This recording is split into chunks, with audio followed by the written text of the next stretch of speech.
Hi guys, welcome back to our channel. In case you're new here, my name is Cheryl and this is Avery Street Design Studio. Every Sunday at 10 a.m. my husband and I release a new video showing you super affordable, easy ways to make woodworking projects that sell. Today I'm going to do my second tutorial on showing you easy ways to stencil and make signs that are really easy. This time we're doing it without stencils, so no stencil, no problem.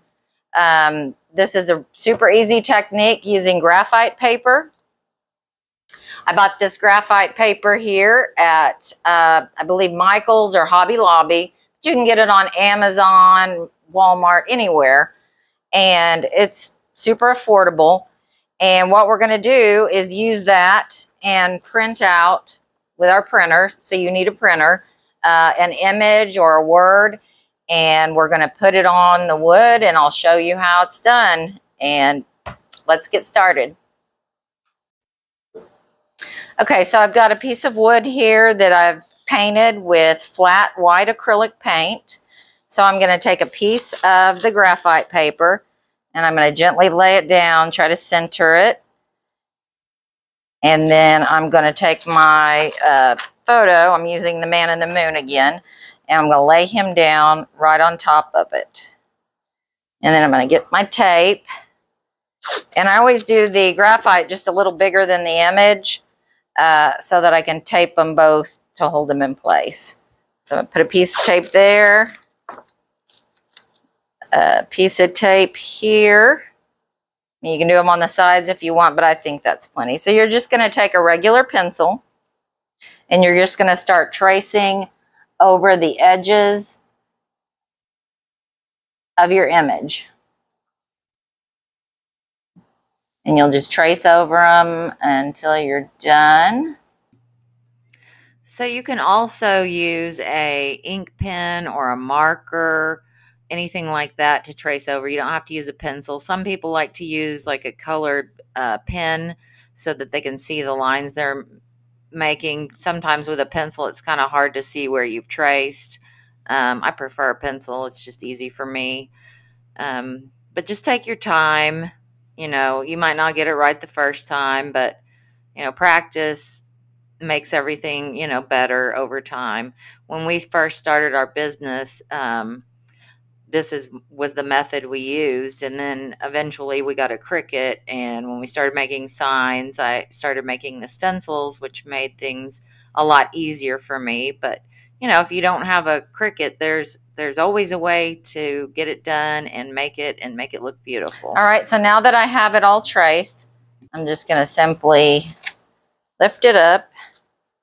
And now I've got the graphite trace of that image. And we are going to go in with our markers, the ones that I showed you guys last week. And we're just going to start putting the edges on these.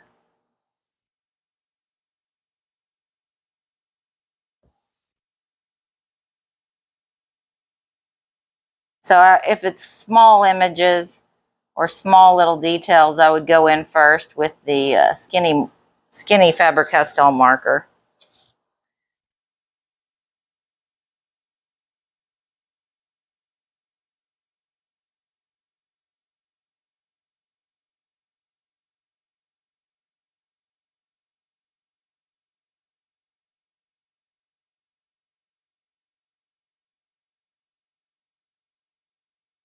And if your pencil lines are a little bit, you know, not super smooth and look like they're sketched on, that's okay, because you're going to clean up the edges with this marker. So you can just go over them and make them a little neater. It's really hard to get the pencil sketches super neat, but that's the beauty of this marker. In case you didn't watch last week's video when I did a tutorial about the India ink markers, we'll include a link below so you can watch that and learn all about it. It just is an amazing way to do this. It works so well. We love it. I don't know if you guys do this, but when I work or do something like this, I end up making faces or moving my mouth around weird. I don't think you can see me here, but usually I do that every time.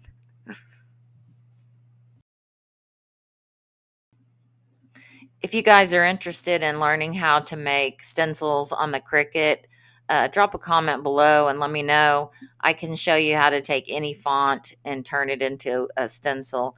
Because when you have certain fonts and they're not stencils, they need to be connected so that the centers of like the O's stay in there. So just let me know.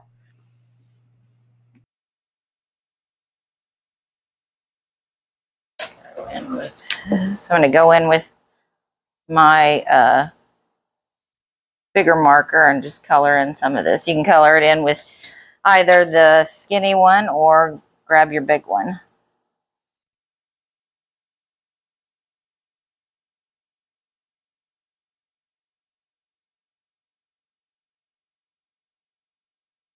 And just be careful not to go outside the edges, just like coloring.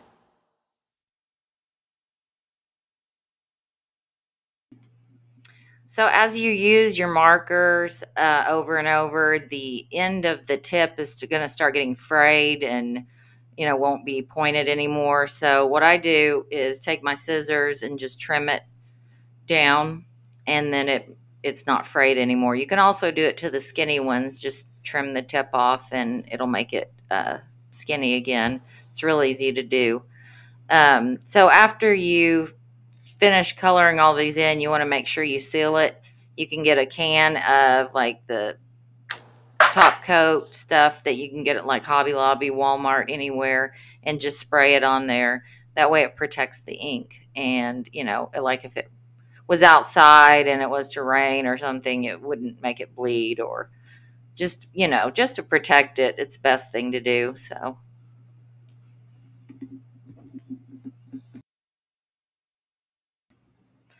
if you're going to make a sign to hang outside, just make sure you get a spray or either an outdoor finish to put over it so it will protect it from the elements like sun and rain and all of that stuff. All right, so there it is. Super easy and looks great. So now I'm going to show you guys how to refill your India ink markers. I have 3 kinds of India ink here that you can purchase for refilling. There's lots of different brands though. These are the brands I prefer. I have Dr. P.H. Martin's Black Star Waterproof High Carb ink, and this is the one I use the most for refilling. I also have Speedball Super Black India ink. And then I have Higgins brand, which is also great quality India ink. So it's up to you, whichever one you guys choose to use. So now let me show you how to fill them up. So you're just going to take some pliers or something. I use these. I'm sure some people could probably do it with their hands. You're just going to pull that cap off the end, set it to the side, and then you're going to take your ink. And I usually put about 2 droppers fulls in here to refill it. And there's a sponge down in here. I'll show you a close-up in a second. And you'll just drop the ink in slowly to have it go onto the sponge and not over and down the sides. There's the sponge inside, and that's where you'll drop the ink on. You can see there's a rim around the edge, and you try not to let the ink spill over that rim because it'll just run down to the tip. But that sponge is what soaks up all the ink, and it'll go slowly to the tip just like it was when it was full. So that's it. And then you'll just put the cap back on.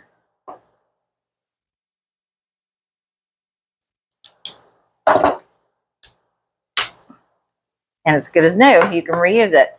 That was the P.H. Martin's High Carb India ink, which I really like. There's also the Speedball Super Black brand. It's excellent ink as well. And I just use one of these droppers once again and do the same thing. And then I also have Higgins Black India ink, and it's great ink as well. And it comes with a dropper. So it's really easy. And, you know, this ink will clean up with soap and water. So if you get some on your hands or get some on the table, it'll clean right up. So it's really great ink. All three of these brands are excellent. So I recommend either one, you know, depending on where you are, what kind they have, and just whatever your preference is. And you'll figure out which kind you like the best and want to use. So well, I've included some links below to some of the India ink here. So if you'd like to purchase, just to make it easy for you. And that's it. All right, so now I'm going to trace the word welcome, and we'll do the same process.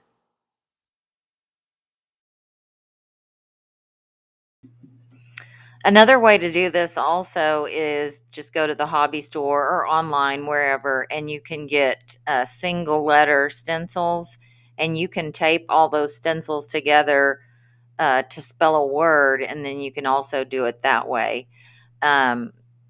You know, if you don't have a Cricut, just sell some things, do it this way, save up money, and then get you a Cricut after your business is going. That's how we did. We just bought a little, sold a little, bought a little, until we had everything we needed. So just try all these different methods, figure out what works best for you, and then go from there, because everybody's going to like to do things a little different. I prefer stencils, but this is a great way to do it as well. Now I'm gonna remove the paper and the graphite paper. We've got the image, the words traced on there.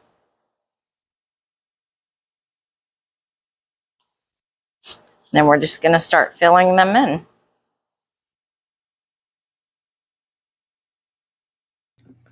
When you're doing really straight lettering like this and you're done with your marker part, if you're not happy with how straight the edging is, you can always go back in with a ruler and your skinny marker and just straighten up those lines.